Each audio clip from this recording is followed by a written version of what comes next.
중국 공산당에서 아니 우리가 무슨 조공국 전 세계를 조공국 막 부정을 할 거야. 잘 들어봐. 내 말이 맞나 틀리나. 자, 어떤 식으로 이제 조공을 하냐? 금융을 통해서 해. 금융을 통해. 자, 우리나라 세금이 1년 예산이 한 700조 원 돼. 그게 다 세금이야.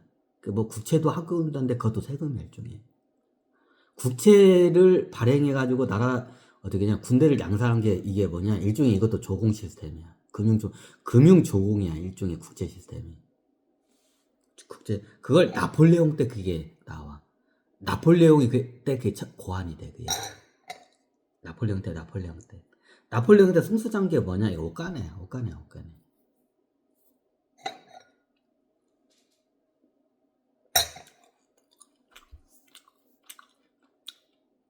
이게 어떻게 냐 일종의 국채도 그것도 세금이야.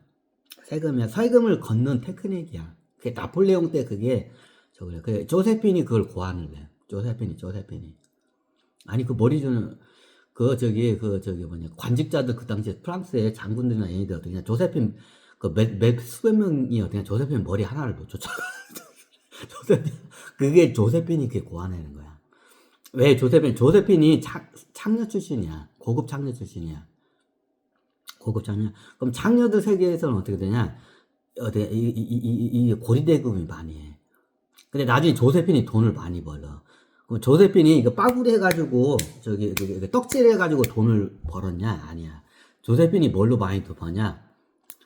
그 창녀들이 이게 사치가 많아. 특히 고급 창녀 애들은. 지들이 더 비싼 비단 옷 입고 더 비싼 뭐 반지 다이아몬드 꼈다고 막 존나게 자랑하고 싶어. 그러면 어떻게 냐 옷가네. 그거 다 하려면 뭐야? 다 옷가네야. 그러면 어떻게 냐 그걸 돈을 빌려 삽작자들한테. 또 옆으로 세네. 그 국채나 이런 금융이 다 어떠냐? 그게 어디서 그게 태초로 나오냐? 그게 나폴레옹 때야. 그게 누구 머리에서 나온 거냐? 조세핀 머리에서 나온 거야.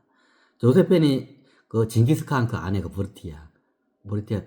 이런 그런 거에 대해 굉장히 능통해. 타고났어 그게.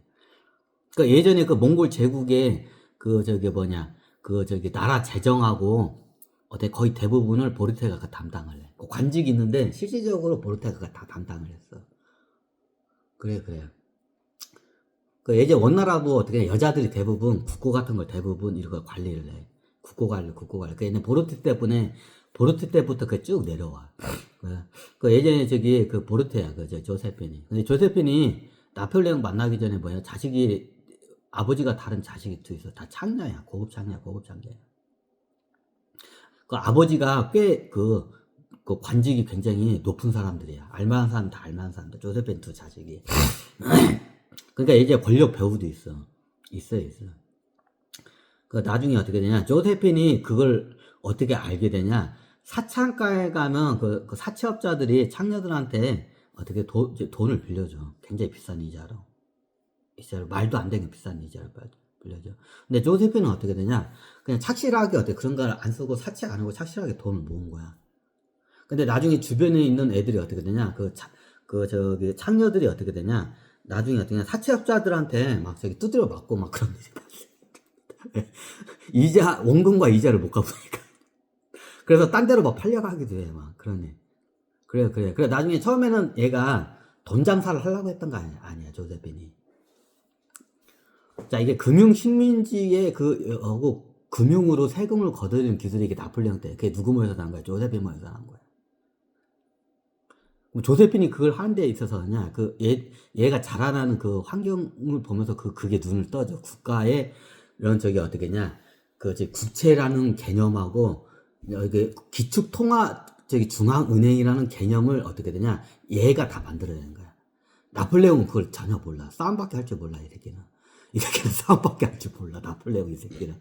이제 그런 거는 다 조세핀 머리에서 나온 거야. 그게 왜 그러냐, 그 당시에 고급 창녀들인데 서로 간에 고급 창녀들은 비싼 뭐 다이아 같은 이런 금반지를 갖다가 끼고 이걸 갖다 경쟁적으로 해. 그러면 배보다 배꼽이야. 치장안이라고. 돈은 많이 버는데 더 많이 써. 그럼 나중에 어떻게 사채들한테 돈을 빌려가지고 사치를 많이 하고 다녀. 그럼 나중에 어떻게 하냐? 이자가 장난해서 이자를 낳아서 어떻게 하냐? 절대로 평생 동안 갚을 수 없는 그걸 빠져. 빠져. 그래서 어떻게 했냐, 딴 데로 팔려가기도 하고 존나게 두드려 맞아. 그러니까 사채업자들이 와가지고 고급 창녀 존나게 두드려 패기도 해 막. 해요. 그러니까 나중에 어떻게 했냐, 조세피는 그냥 그런데 돈 안 쓰고 그냥 검소하게 차곡차곡 모으고 있었어, 돈을.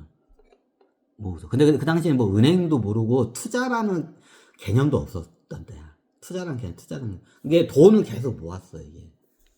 이제 그 당시에 돈이 뭐냐, 거의 금이야. 이제 이런 저기 화폐 쪼가리도 있는데 거의 금을 모아. 금도 모으고 화폐 쪼가리도 갖고 있어. 그 시중 화폐라고 하죠. 방크에서 그 발급한 그 저기 그 돈을 갖다 그것도 쟁여. 그래 어떻게 그걸 갖다가 많이 쟁여놓고 방크에다 많이 맡겨놓은 상태야, 조세핀이. 근데 자기 동료 창녀들이 어떻게 되냐, 이게 사치를 떨다가 사채업자들한테 감당할 수 없는 이자가 이자를 나서 원금이 평생 갚을 수 없는 이자에 이제 들어간 거야, 이게.